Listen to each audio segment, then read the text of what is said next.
మీ పిల్లల్ని mentally strong కిడ్స్‌గా తయారు చేయాలంటే, ఈ 3 విషయాలు చాలా జాగ్రత్తగా ఉండాలి. ఇందులో మూడోదైతే నా ఫేవరెట్. ఫస్ట్‌ది ఈ రోజుటి నుంచి మీ పిల్లల ప్రాబ్లమ్స్‌ని మీరు సాల్వ్ చేయొద్దు. Let them solve their own problems. మీరెప్పుడైతే వాళ్ళ ప్రాబ్లమ్స్ మీరే సాల్వ్ చేస్తుంటే, వాళ్ళెక్కువ మీ మీద డిపెండెంట్ అయిపోయి, వాళ్ళు సాల్వ్ చేయలేని మైండ్ సెట్‌లో వాళ్ళు పడిపోతారు.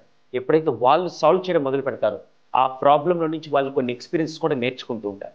This the first thing. Second most important అదేంటంటే వాళ్ళ ఎమోషనల్ రెగ్యులేషన్. అంటే వాళ్ళ ఎమోషన్స్ మీద వాళ్ళు బ్యాలెన్స్ చేసుకునే విధంగా మీరు ట్రైన్ చేయగలిగితే వాళ్ళు మెంటల్లీ స్ట్రాంగ్‌గా ఉంటారు.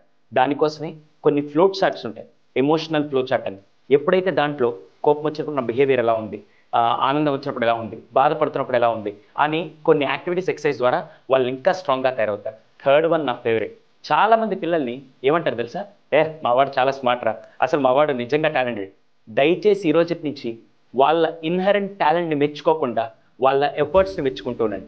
ఫర్ ఎగ్జాంపుల్ ఎవరైనా ఒక మంచి యాక్టివిటీ చేస్తే, ఐ రియల్లీ అప్రిషియేట్. నిజంగా నువ్వు ఆ ప్రాజెక్ట్ కోసం పెట్టిన ఎఫర్ట్స్ మాత్రం ఫెంటాస్టిక్. నేను నిన్ను మెచ్చుకుంటున్నా. ఆ ప్రాజెక్ట్ కోసం నువ్వు పెట్టిన ఎఫర్ట్స్ మాత్రం ఫెంటాస్టిక్. అలా చేస్తే డెఫినిట్‌గా ఈ 3 టిప్స్ ద్వారా వాళ్ళని మెంటల్ స్ట్రాంగ్ కిడ్స్ మీరు తయారు చేయగలుగుతారు.